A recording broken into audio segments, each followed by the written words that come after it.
साथियों अस्सलाम वालेकुम। वालेकुम अस्सलाम। आज बहुत सर्दी है और मुल्तान में तकरीबन धुंध छाई हुई है और आज सर्द तरीन दिन है मुल्तान का और दिसंबर यकबस्ता है, ठंडी हवाएं चल रही हैं। आज मैं आपको 4 बुरी आदत बताऊंगा तरबियत अतफाल प्रोग्राम में कि वो 4 बुरी आदत कौन कौन सी हैं जिसका हमें ख्याल रखना चाहिए क्लासरूम में भी,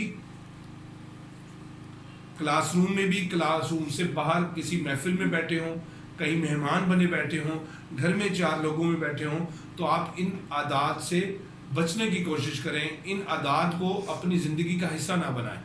पहली जो बुरी आदत है जो बच्चों में देखी जाती है, वो अपना सर बहुत खुजाते हैं, अपने जिस्म पे खारिश बहुत करते हैं और वो क्लासरूम में बैठे हों, किसी तकरीब में बैठे हों, किसी शादी और वलीमा की तकरीब में बैठे हों, वो अपने आप को खुजाते रहते हैं, अपने जिस्म को खुजाते रहते हैं। आपको अगर खारिश है तो आप उसका इलाज करें, एलर्जी है उसका इलाज करें। और अगर आप किसी महफिल में बैठे हैं, क्लासरूम में बैठे हैं, किसी तकरीब में बैठे हैं, तो इस आदत को कंट्रोल करें, अपने हाथों को बांध के रखें।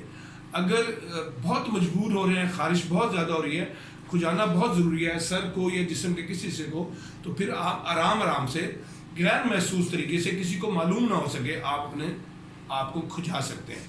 दूसरी बुरी आदत जो आपको जल्द ही तर्क कर देनी चाहिए वो है, आप क्लासरूम में बैठे हों, किसी तकरीब में हों, किसी शादी ब्याह में हों, कई मेहमान बने बैठे हों, तो आपको जमाई आती है और आप उसके लिए मुंह खोल के आप बड़ी सी जमाई लेते हैं और आप बाज़ बच्चे तो उसमें एक ज़ोर से आवाज़ भी निकालते हैं। याद रखें, ये जो आवाज़ निकालना है, ये शैतान इससे खुश होता है, वो कहका लगाता है, इसलिए आवाज़ लगा चाहिए। जमाई जब आपको आए आप उसको कंट्रोल करने की कोशिश करें। आप यूं होंठ को खींच लें और उसको अंदर ले लें। अगर बहुत मजबूरी है, जमाई बहुत ज़ोर की है, तो आप अपने दाएं हाथ को उल्टा करके मुंह पे रख लें और बार बार अगर जमाई आ रही है तो आप कुछ देर के लिए उस माहौल से हट जाएं, उस जगह से दूर हो जाएं, आप किसी खुले माहौल में चले जाएं और गहरी सांस लें, तो आपको जमाई आने का सिलसिला रुक जाएगा।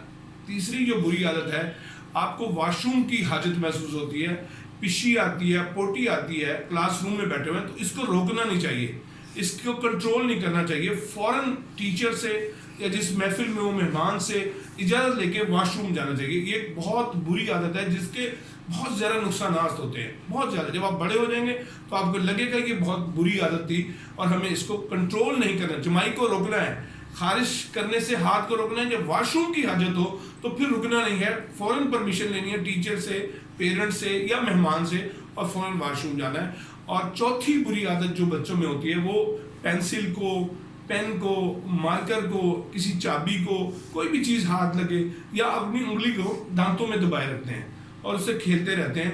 ये बहुत बुरी आदत है। वो क्लासरूम में हो, आप कहीं मेहमान बने बैठे हो या सफ़र में हो, आप बस में बैठे हैं, वैगन में बैठे हैं, कार में बैठे हैं, तो आप इस आदत से भी निजात पाएँ।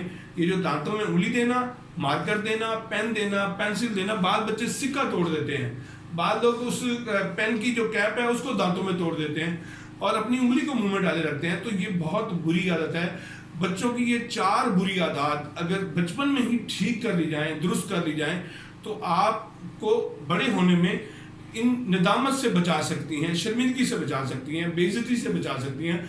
और लोग आप कहेंगे आप में ये बुरी आदतें, ये तो इमैच्योर लोगों की होती हैं, नापुख्ता जहनों की होती हैं। आप पुख्ता जहन हैं, समझदार हैं, आप सीख रहे हैं। याद रखिए, सीखने के लिए अपने आप को तैयार करें। अगर आप अपने अंदर अच्छी आदत डालेंगे तो आप एक मिसाली इंसान बनेंगे, एक बेहतरीन इंसान बनेंगे। और ये छोटी छोटी बुरी आदत अगर आप ख़त्म कर लेंगे तो इसके बदले में आप में अच्छी आदत पैदा होंगी और अच्छी आदत आपको इज्जत दिलाएंगी, मकाम दिलाएंगी, मर्तबा दिलाएंगी और आपकी कामयाबी का हिस्सा बनेगी। क्या आप आज से अपनी इन बुरी आदत को ख़त्म करने के लिए तैयार हैं? यस। आप इन बुरी आदत से निजात पाएंगे? यस। और अपने आप को अच्छी आदत का आदी बनाएंगे? यस। आप सबका शुक्रिया।